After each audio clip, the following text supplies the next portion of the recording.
जय हिंद। कैसे हैं आप सब? आशा करूंगा आप लोग बहुत अच्छे होंगे और अपने तैयारी में पूरी तरह लगन से एकदम पूरी लगन के साथ अपने तैयारी में जुट गए होंगे, क्योंकि एग्ज़ाम नज़दीक आ जाता है, जिससे आपको तैयारी करने में थोड़ा सा डिस्टर्बेंस हो जाता है। बहुत सारी जैसे आगे पूजा आ जाता है, जैसे दिवाली का त्यौहार है और बहुत सारी त्यौहार आ जाता है, छठ पूजा है, जिससे आपका पढ़ाई थोड़ा सा डिस्टर्ब होगा। लेकिन मैं आपका पढ़ाई को 100% डिस्टर्ब नहीं करने का वचन देता हूँ, क्योंकि मैं आ गई हूँ आपके साथ एक नए वीडियो के साथ। चलिए आज के वीडियो हम लोग क्या करेंगे, हम लोग पिछले वीडियो में क्या पढ़े थे, अवर्गीकृत आंकड़ों का क्या माध्य निकालना सीखे थे। लेकिन आज का वीडियो हम लोग क्या वर्गीकृत आंकड़े का माध्य निकालना सीखेंगे। ठीक है, वर्गीकृत आंकड़ों का माध्य कैसे निकाला जाता है, किस टाइप से निकाला जाता है, कितने वीडियो से निकाला जाता है, आज हम इस वीडियो में पूरी तरह हम लोग क्या करेंगे, चर्चा करेंगे। चलिए मेरे साथ, क्या लिखा हुआ वर्गीकृत आंकड़ों का माध्य मतलब मीन ऑफ रेगुलर डेटा। ठीक है, वर्गीकृत आंकड़ा क्या होता है हम लोग पिछले वीडियो में हम लोग पढ़ चुके हैं। आप लोग क्या जाके प्ले लिस्ट में जाके दे सकते हैं।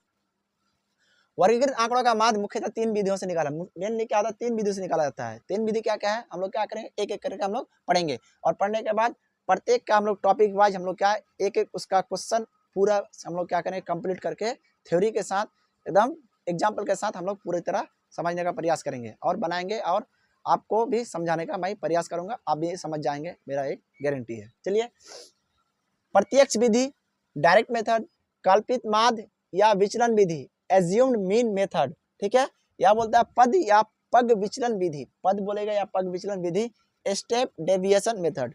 ठीक है, 3 विधियों का हम लोग क्या बारी बारी चर्चा करेंगे।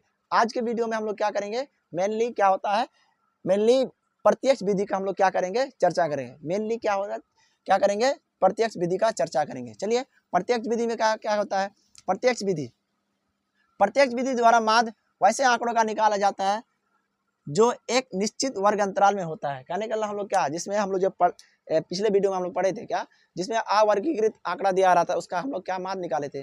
ठीक है, लेकिन यहाँ हम लोग क्या पढ़ेंगे जिसमें क्या दिया रहेगा, वर्ग अंतराल के रूप में दिया रहेगा। ठीक है, तब उसका हम लोग क्या निकालेंगे, उसका हम लोग निकालेंगे माध्य निकालेंगे। फॉर्मूला तो वही है ना, फॉर्मूला माध्य बराबर सिग्मा एफ एक्स बटे क्या हो जाएगा, सिग्मा एफ। लेकिन यहाँ पे हम लोग क्या करेंगे, थोड़ा सा चेंजिंग आ गया। क्या चेंजिंग आ गया, जहाँ सिग्मा बराबर सिग्मा, तो एक्स बराबर वर्ग चिन्ह। वर्ग चिन्ह क्या होता है, किसी भी वर्ग अंतराल का उच्च सीमा और निम्न सीमा का औसत को क्या कहते हैं, वर्ग चिन्ह कहते हैं। ठीक है, हम लोग क्या करेंगे, बेसिक चीज हम लोग पढ़ चुके हैं, इसलिए हम पीछे में जाना चाहता हूँ, डायरेक्ट एग्जाम्पल में आऊंगा। ठीक है, वर्ग चिन्ह एफ बारंबारता, सिग्मा एफ एक्स बारंबारता गुना वर्ग चिन्ह का योग, सिग्मा एफ मतलब का बारंबारताओं का योग। ठीक है, एक एग्जाम्पल भी लिया है, एग्जाम्पल को मैं यहाँ पे आपको सही तरीके से बनाऊंगा, आप मेरे साथ जुड़े रहेंगे और इसको समझने का प्रयास करेंगे। चलिए, अगर इसको बनाता हूं मैं एग्जाम्पल को लेके, क्या क्या दिया हुआ है, वर्ग अंतराल दिया हुआ है और बारंबारता। ई जैसे ई दिया हुआ है हॉरिजॉन्टल, हम इसको वर्टिकल हम करते हैं, इसको वर्ग अंतराल दिया हुआ है। ठीक है, ये हो गया बारंबारता। बारंबारता को क्या बोलता है, एफ बोला जाता है। 2 चीज दिया हुआ है, हर प्रश्न में 2 चीज दिया रहेगा, एक वर्ग अंतराल के रूप में, एक बारंबारता के रूप में, 2 चीज हर प्रश्न में आपको दिया रहेगा। ठीक है, तो 2 से 4, 4 से 6, 6 से 8, 8 से 10, 10 से 12, 12 से हो गया 14। ठीक है, इतना चीज दिया हुआ है, उसका बारंबारता हम लोग उतार लेंगे। 3, 2, 1, 5, 7, 2। ठीक है, इतना चीज हमको प्रत्येक प्रश्न में दिया रहेगा। अब हमको क्या करना है, सॉल्व करना है। जब सॉल्व करेंगे तो हम लोग क्या निकालेंगे, पहले 2 खटाल और बढ़ा लेंगे, मतलब 2 टेबल हम लोग और बढ़ा लेंगे। कैसे, इसको एफ, इसको बना देंगे वर्ग चिन्ह, वर्ग चिन्ह मतलब एक्स। 2 टेबल बढ़ाने के बाद इतना हम लोग काम करेंगे और अगला टेबल में क्या, एफ गुना एक्स करेंगे। चलिए, 2 टेबल बढ़ा तो इस टेबल में क्या आएगा, इस टेबल में क्या आएगा, बारी बारी हम लोग समझेंगे। चलिए, वर्ग चिन्ह का फॉर्मूला हम लोग क्या पिछले क्लास में पढ़े हैं, वर्ग चिन्ह बराबर क्या होता है, वर्गांतराल का उच्च सीमा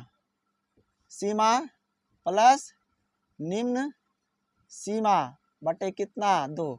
और वर्ग चिन्ह का आपको एक ऑब्जेक्टिव 110% आने की संभावना है, आप लोग देख लेंगे। ठीक है, चलिए वर्ग चिन्ह हो गया, तब इसका उच्च सीमा ई हुआ, निम्न सीमा हुआ, दोनों को जोड़िए तो 2 और 4, माइनस नहीं है, से है, 2 और 4 मिला के कितना होता है 6। 6 को अगर 2 से भाग लगाते कितना आता है, 3 आता है। 4 और 6 को अगर जोड़ते हैं तो कितना आता है, आता कितना 10, 10 को अगर 2 से भाग लगाएंगे कितना आएगा 5 आएगा। ठीक है, एक चीज आप सोच के रखिएगा, यहाँ जितना का अंतर है तो पहला वाला जैसे आ जाएगा, फिर लोग क्या करें, जितना का अंतर रहेगा उतना उतना हम लोग क्या करते हैं बढ़ाते जाएंगे। समझ में नहीं आता क्या, दोनों को जोड़ के भाग लगा दीजिए ना, सिंपल सा। 8 और 6 14, 14 का 2 से भाग लगाएगा 7 हो जाएगा। ठीक है, 10 और 8 18, 18 को 2 से भाग लगाएंगे कितना 9, कितना 10 2 12, 22 11। ठीक है, उसके बाद यहाँ कितना हो जाएगा 13 दूना 26 हो जाएगा, 13 हो जाएगा।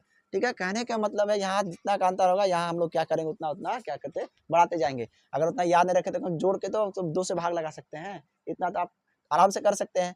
ठीक है, ई हो जाएगा x का मान हो जाएगा। अब क्या करेंगे एफ एक्स लेंगे, ये हो गया एफ, ये हो गया एक्स। 3 तिया 9, 2 पंचे 10, 7 एकम 7, 9 पचे 45। ठीक है, 11 सत्ते 77, 13 दूना 26, इतना हो गया। मतलब ये हो गया एफ एक्स का मान, ये हो गया एक्स का मान, ये हो गया एफ का मान। हमको फार्मूला के अनुसार क्या चाहिए, फार्मूला के अनुसार चाहिए माद बराबर सिग्मा एफ एक्स बटे कितना सिग्मा एफ, यही चाहिए। ठीक है, चलिए हम लोग इससे बारी बारी हम लोग पहले मान को निकाल लेते हैं। सिग्मा एफ क्या होता है, सिग्मा एफ होता है, सबको जोड़ना पड़ेगा, एफ को जोड़ना पड़ेगा। 2 और 7 9, 9 और 5 14, 14 1 15, 15 2 17, 17 3 हो जाएगा आपका 20। ठीक है, और सिग्मा एफ का मान मालूम हो गया, सिग्मा एफ एक्स का मान कितना हो जाएगा। चलिए सबको जोड़ते हैं, 7 6 13, 13 5 18, 18 7 कितना 25, 25 और 9 कितना होता है 34 के 4 हासिल बचा 3, फिर क्या 3 2 5, 5 7 12, 12 4 16, 16 1 17, 17 100 हो गया 74। ठीक है, इतना सिग्मा एफ का मान, इतना सिग्मा एफ एक्स का मान, दोनों को बैठा देंगे और क्या कर देंगे भाग लगा देंगे। भाग लगाने से क्या प्राप्त होगा, चलिए 20 अगर यहाँ से 0 है ना तो क्या हो जाएगा बराबर 17 पॉइंट क्या हो 4/2 हो जाएगा। हम लोग भाग लगाते हैं साइड में, 2 8 16 कितना बचा 1, 4 उठा लिए, पॉइंट है तो पॉइंट डाल दिए, 2 7 14 कितना हो गया बराबर 8.7। ठीक है, एक प्रश्न लिया मैं और एक प्रश्न ले आपके सामने मैं इसको दिखाता हूं ताकि आपको सही तरीके से समझ में आ जाए। अभी मैं आपके सामने और एक एग्जांपल लेकर आया हूं, क्या लिखा हुआ अंक, अंक किसी कुछ भी लिखा रहे उससे कोई मतलब नहीं है, पहला वाला होता है कोई अगर अंतराल में दिया रहा है उसको वर्ग अंतराल ही कहेंगे। ठीक है, उसके साथ में क्या दिया रहेगा विद्यार्थियों की संख्या, तो विद्यार्थी की संख्या क्या कहते हैं, मैं एक किताब से प्रश्न उठाया हूँ 12 18, उसके बाद हो गया 27, उसके बाद हो गया 20 17 और 6, एक प्रश्न ले लिया, इतना चीज दिया हुआ है। अब हम लोग क्या करेंगे, इतना चीज पहले से हम हर हिसाब में दिया रहेगा, हम क्या करेंगे इसको x निकालेंगे, x करने का मतलब वर्ग चिन्ह, और इसको क्या करेंगे f गुना x कर देंगे। चलिए एकदम आसान से समझेंगे, पहले क्या बोले थे वर्ग चिन्ह निकालने का काम किया, नियम क्या है, इसको जोड़ेंगे 10 और 0 कितना होता है 10 और 0 10 होता है, 2 से भाग लगाए क्या निकल गया 5, कितना 30, 30 30 का आधा 15। ठीक है, मतलब 10 का अंतर है तो सब में 10 बढ़ाते जाइए, बढ़ाते जाइए, कितना हो जाएगा 35 हो जाएगा, बढ़ाते जाइए कितना हो जाएगा 45 हो जाएगा, ये कितना हो जाएगा 55 हो जाएगा।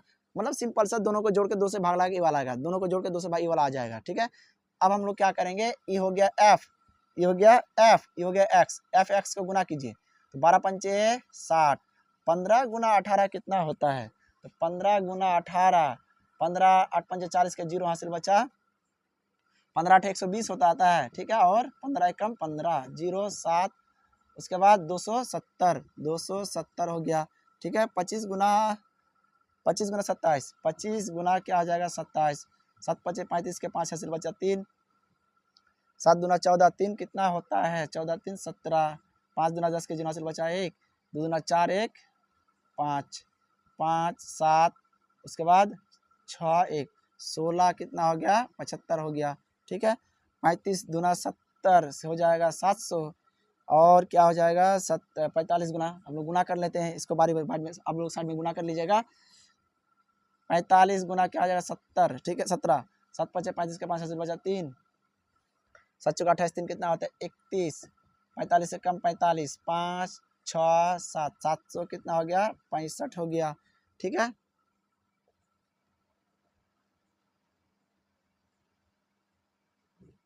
चलिए इसका अगर गुना कर 6 पंचे 30 के 0 हासिल बचा 3, 6 पंचे 30 3 33, हम लोग क्या 25 गुना 27 को थोड़ा सा चेक कर लेते हैं।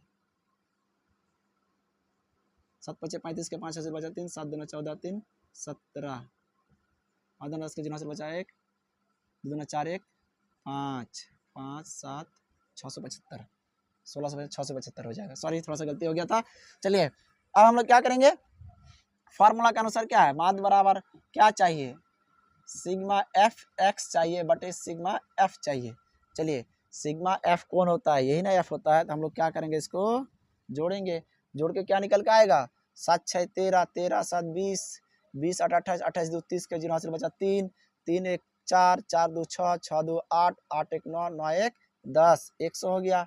ठीक है, और सिग्मा एफ एक्स का मान चलिए जोड़ 0 5 5 5 5 10, 10 के 0 हासिल बचा 1, 1 और 3 कितना होता है, 1 और 3 4, 4 6 10, 10 7 17, 17 7 कितना होता है, 17 7 25, 17 7 24, 24 के 4 हासिल कितना बचा, नहीं 24, 24 और 6 कितना हो जाएगा, 24 और 6 30 के 0 हासिल बचा 3, 3 और 3 6, 6 7 13, 13 7 20, 20 6 26, 26 और 2 28 हो गया।